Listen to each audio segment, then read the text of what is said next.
होली उत्सव को लेकर उमंग में उल्लास का बाजार सज चुका है। बाजार होली के रंगों से सरोबार हो चुके हैं। होली पर पेश है अभी तक इंडिया की विशेष प्रस्तुति होली के रंग।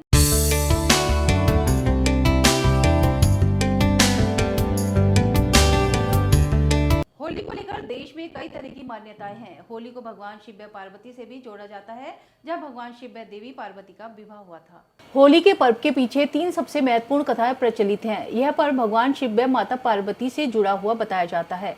कहा जाता है कि हिमालय पुत्री पार्वती चाहती थी कि उनका विवाह भगवान शिव से हो जाए, पर भोलेनाथ महादेव शिव को प्रसन्न करना इतना आसान नहीं था। शिव जी अपनी तपस्या में लीन थे और कामदेव पार्वती की सहायता के लिए आए।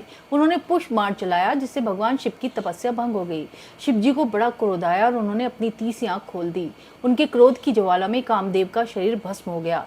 फिर शिव जी ने पार्वती को देखा। पार्वती की आराधना सफल हुई और शिव जी ने उन्हें अपनी पत्नी के रूप में स्वीकार कर लिया। इस कथा के आधार पर होली की आग में वासनात्मक आकर्षण को प्रतीकात्मक रूप से जलाकर सच्चे प्रेम की विजय का उत्सव मनाया जाता है। वहीं कहा जाता है कि कामदेव के भस्म हो जाने पर उनकी पत्नी रति ने विलाप किया और शंकर भगवान से कामदेव को जीवित करने की गुहार की। रति के विलाप से भगवान शंकर ने कामदेव को पुनर्जीवित कर दिया। इसी दिन को होली का दिन कहा गया। कुछ जगहों पर आज भी रति के विलाप को लोक संगीत के रूप में गाया जाता है और चंदन की लकड़ी का अग्निदान किया जाता है, ताकि कामदेव को भस्म होने में पीड़ा न हो। साथ ही बाद में कामदेव के जीवित होने की खुशी में रंगों का त्योहार मनाया जाता है। कहा जाता है कि भगवान विष्णु के भक्त प्रहलाद की वजह से ही होली पर्व मनाया जाता है, जिसमें प्रहलाद के पिता हिरण्यकश्यप प्रहलाद को भगवान विष्णु की भक्ति करने के लिए मारना चाहते थे और भगवान विष्णु ने उनको बचाया था।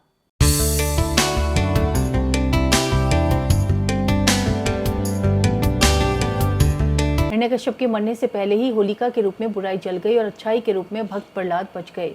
उसी दिन से होली को जलाने और भक्त प्रहलाद के बचने की खुशी में अगले दिन रंग गुलाल लगाए जाने की शुरुआत हो गई। पुराणों के अनुसार प्राचीन समय में हिरण्यकश्यप नामक एक असुर था, जो भगवान विष्णु का शत्रु माना जाता था। वह खुद को भगवान कहलाना पसंद करता था और विष्णु पूजा करने वालों पर अत्यधिक अत्याचार करता था। उसके राज्य में विष्णु पूजा पर पाबंदी थी, लेकिन उसका खुद का पुत्र प्रहलाद विष्णु जी का सबसे बड़ा भक्त था। उसकी भक्ति को देखकर हिरण्यकश्यप बहुत कुपित रहा करता था। वह चाहता था कि प्रहलाद उसकी शक्ति को माने और विष्णु की पूजा न करके उसकी पूजा करे।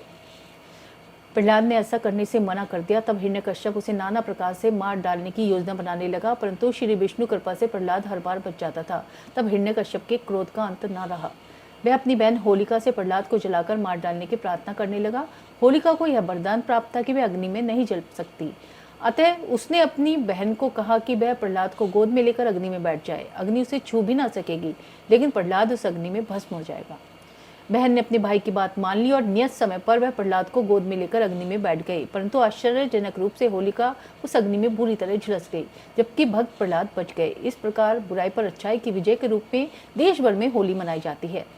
कहते हैं कि हिरण्यकश्यप के जीते जी ही बुराई का कैसे अंत होता है उसने देखा। होलिका के रूप में बुराई जल गई और अच्छाई के रूप में भक्त प्रहलाद बच गए।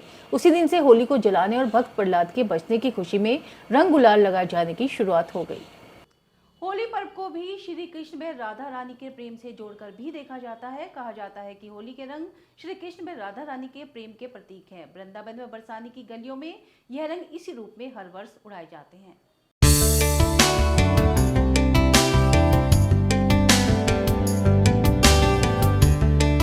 होली का त्योहार राधा और कृष्ण की पावन प्रेम कहानी से भी जुड़ा है। बसंत के सुंदर मौसम में एक दूसरे पर रंग डालना उनकी लीला का एक अंग माना गया है। मथुरा और वृंदावन की होली राधा और कृष्ण के इसी रंग में डूबी हुई होती है। बरसाने और नंदगांव की लठमार होली तो प्रसिद्ध है ही, देश विदेश में श्री कृष्ण के अन्य स्थलों पर भी होली की परंपरा है। यह भी माना गया है कि भक्ति में डूबे जिज्ञासुओं का रंग बाह्य रंगों से नहीं खेला जाता। रंग खेला जाता है भगवान के नाम का, रंग खेला जाता है सद्भावना बढ़ाने का। रंग होता है प्रेम का, रंग होता है भाव का, भक्ति का, विश्वास का। होली उत्सव पर अहंकार, अहम, वैर, द्वेष, ईर्ष्या, मत्सर, संशय की होली जलाई जाती है और अपने आराध्य का विशुद्ध प्रेम पाया जाता है। ठाकुर जी की कृपा पाई जाती है। होली पर रंग गुलाल लगाना जीवन में उत्साह का प्रतीक माना जाता है। सभी में भाईचारा स्थापित होता है। विभिन्न प्रकार के पकवान बनते हैं जो आपसी प्रेम के लिए एक दूसरे को खिलाए जाते हैं। मैं मुजफ्फरनगर से विष्णुलोक संचालक पंडित विनय शर्मा।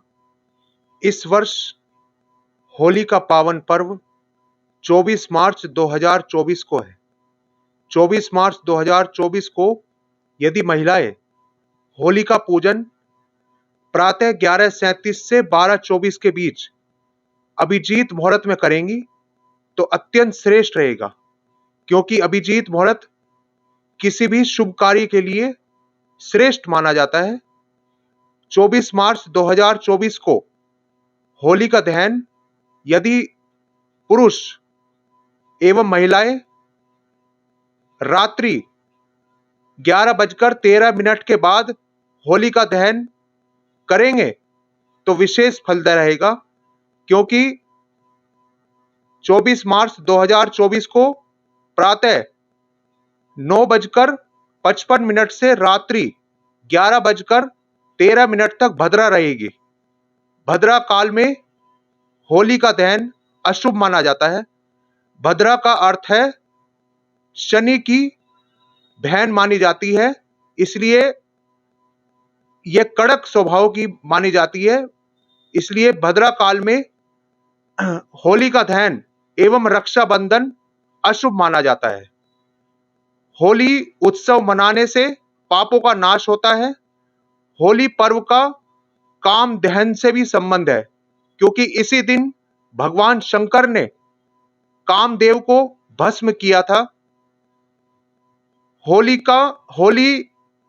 पर्व बहुत ही प्रभावशाली एवं पितृ शांति एवं मनोकामना पूर्ति के लिए मनाया जाता है। यह थी अभी तक इंडिया की विशेष प्रस्तुति।